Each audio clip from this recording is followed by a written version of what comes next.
Thanks for listening to the Tech Tools for Teachers podcast, where each week we talk about a free piece or two of technology that you can use in your classroom. I'm your host, Shanna Martin. I'm a middle school teacher, technology and instructional coach from my district. And I'm our producer and husband, Fuzz Martin. And when it comes to producing podcasts, I'd give myself a C++. Cute. Thank you. Yay.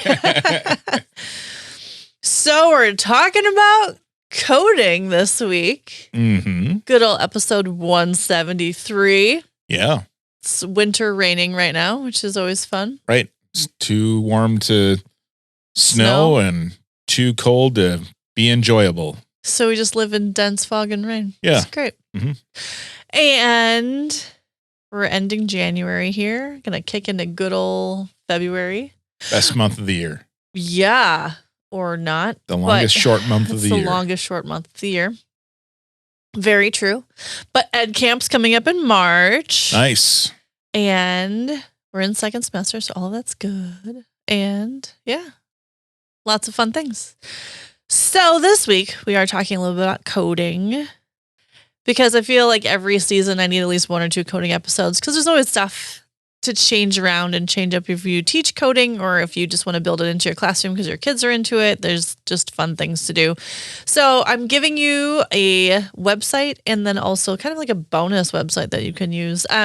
So the first one is Codemoji, or is it Code Emoji? Codemoji? Codemoji? Or Codemoji? Codemoji. I think we're going to go with Codemoji. I like Codemoji. What we determined here I'm off the sure air. someone will correct us at some point if we're wrong.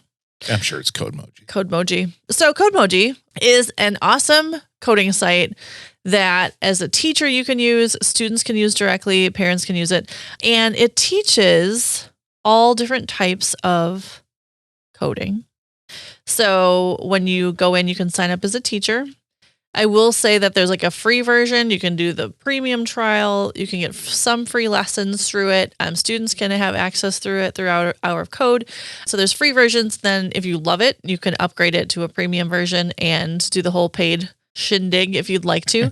But there's so many cool ways, and I appreciate a coding site that gives your students options, just because we have some kids doing block and some kids doing Java. And then if we can move into CSS and JS and Java and all those types of things. So HTML is also an offering. So what you can do as a teacher, you can choose to have your students go directly on, and they can just go on as a student. They can go into your class settings, and your class will have a code, just kind of like you would like with Google Classroom or something.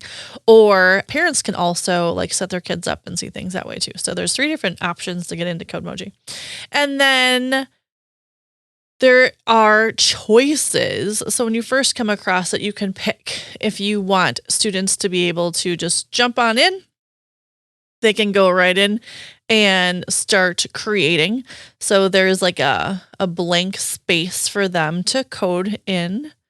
That you have choices of. Mm-hmm. And then you can choose like a playground area, or they can choose to have a website area. So like there's options that way for them to kind of jump in and start coding and creating.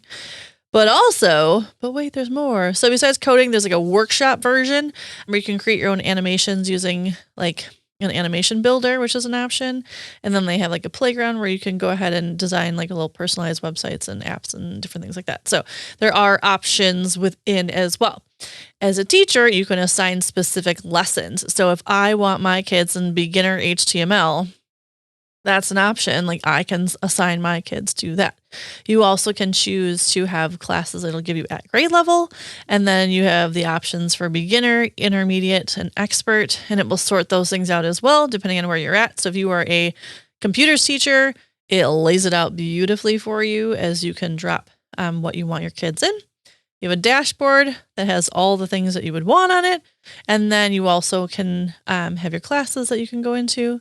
And then you also have all of the cool things. So where are you at with your coding, sir? Where am I at? I'm currently in the workshop.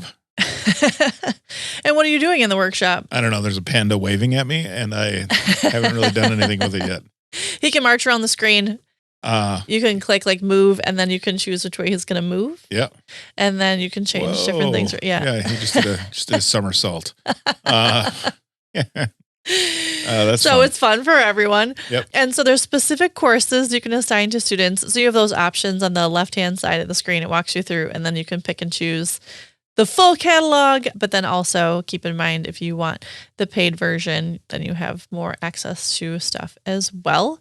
But it's really cool because like you can pick a lesson, like you just jumped in, I think. Yep. And started coding a panda. And you can have students just jump in and code that way without having to assign them stuff. They can just go in under student and be able to create an hour of code type activities.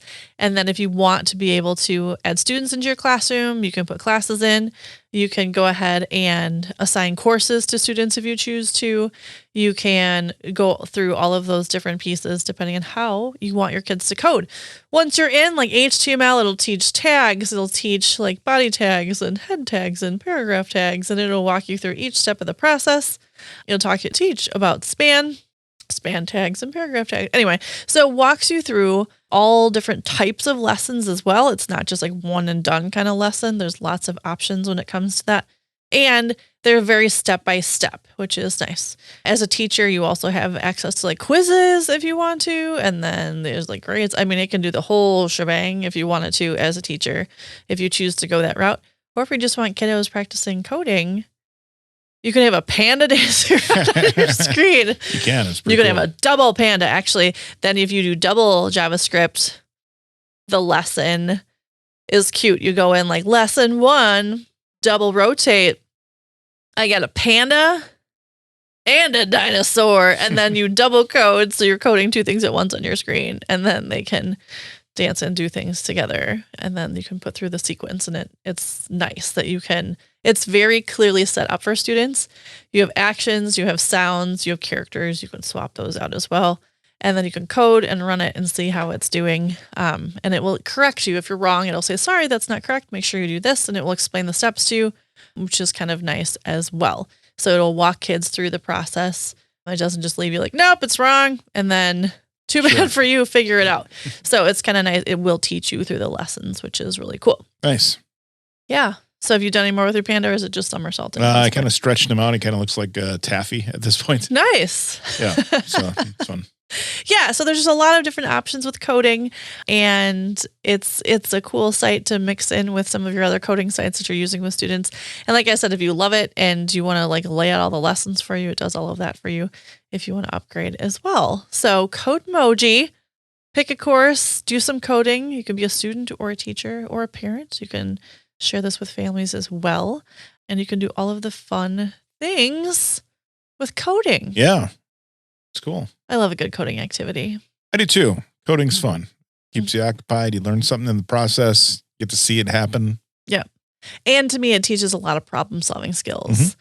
Like I will have kids code, and I have an enrichment class where I do computery robotic stuff, and we do coding just to teach problem solving skills. Like, hey, I'm not going to tell you the answer. You're going to have to figure it out on your own, folks. Right. So I have a little bonus coding site. So if anybody is familiar with microbits. I am. I'm not familiar with microbits. Tell us about microbits. Microbits are like a little like bit of STEM activity. So it's like a little screen and a little like you code them and they do things. And then you can attach them to projects. You can it reminds me of like a little Raspberry Pi kind of deal. Like it's a little coding piece of technology. It's a pocket-sized computer. You know, like you can code it to do things, and then it can do whatever you want it to. Sure. And you can buy them in class sets for like $250 for like 10 of them or something. Or you can have individual ones in your classroom. But here's the free part. Okay. The microbit technology or coding practice is free online. So it has a little pretend microbit on the screen, and you can code a microbit without having a microbit. Okay. Does this make sense? Yes. So you're coding a virtual microbit. Yeah. So you go to makecode.microbit, MICROBIT.org. So makecode.microbit. And you don't have to have a microbit to do the coding activities. Nice. And it has a pretend one on the screen.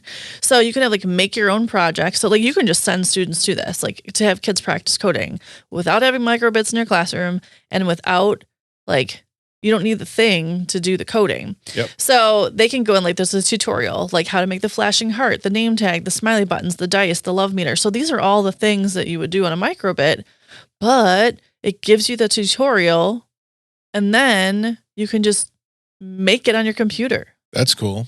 Yeah. So I did the flashing heart project. It tells you use the basic show icon, function display heart icon, and you're typing. You can choose what kind of code you're going to be coding. Yep. And then I'm basic show icon heart, basic clear screen, basic show butterfly. So I can code it even beyond what the directions for the microbit would be. And once I type in all the code I want to see, there's a little small microbit icon where you can see your progress of your code. So the only thing you're supposed to do on this one is make the heart flash. Well, okay, I made the heart flash and then I added a butterfly to it and I can see all that and I don't have to download the code because I don't have a microbit, but I can hit the play button and watch the code that I just coded function. Yeah. Which is pretty cool. So without having the microbits, you can have kids practice and have the visual. To me, that's always a big piece is when they're coding. They need to see what they're coding. So they can go ahead and code away at this little pretend microbit screen. Not have a microbit, and then go ahead and type in your code. Yeah. So it's kind of nice because you have all the microbit projects there and you have the little microbit screen, but really you can code it to do anything you want. You don't have to follow the project to practice the coding. And then what I do sometimes, instead of, because you would download it, you have to connect it to your microbit, if you actually had the microbit and then you download it. But what I do oftentimes, I'll either have students screencastify the video so they can show me the process if I'm not in the room or not standing over their shoulder, or they can just screenshot what they've done, show me their list of code, and I can see if they've done the proper steps or not. Yeah, that's pretty cool. I'm making a flashing heart right now. As per the tutorial. Yeah. So it's it's an extra little bonus way. You can practice coding. You don't have to have the microbits. And if you really love it and you want to spend the money or get some fancy grant money somewhere to get some microbits, you totally could. But it's kind of a cool way to practice coding. Even if you don't have microbits, you can still use the website and do some practice coding. Yeah, I like it. There you go. Makecode.microbit.org. Correct. Get it's you a little there. bonus. Thanks, Microsoft. Yeah, thanks for sharing your coding activity with kids. Yeah. So there you go. Little bit. So yeah, Codemoji or Microbit, either one of them. Just getting those kids out there practicing coding. I have 4 other episodes on coding. So if you love to code with your kids or if you're looking for activities, there are plenty of episodes that we'll link into the blog this week so you can see all of the different coding episodes as well, because there are at least 4 others. I like to code. Yeah. Coding's fun. Coding is fun. Yay. So there you have it. Thanks for tuning in. This has been the Tech Tools for Teachers podcast. If you ever have any questions, you can find me on the app formerly known as Twitter at SmartNWI or on Threads. And if you want to get more information on the links and the technology discussed in this episode, you can visit smartnwi.com. If you'd like to support the show, please consider buying me a coffee or 2. Visit buymeacoffee.com/smartnwi or visit smartnwi.com and click on that cute little purple coffee cup. Your donations help keep the show going. New episodes each week. Thanks for listening. Go educate and innovate. The ideas and opinions expressed on this podcast and the Smart NWI website are those of the author, Shanna Martin, and not of her employer. Prior to using any of the technologies discussed on this podcast, please consult with your employer regulations. This podcast offers no guarantee that these tools will work for you as we've described, but we hope they do, and we'll talk to you next time here on the Tech Tools for Teachers podcast.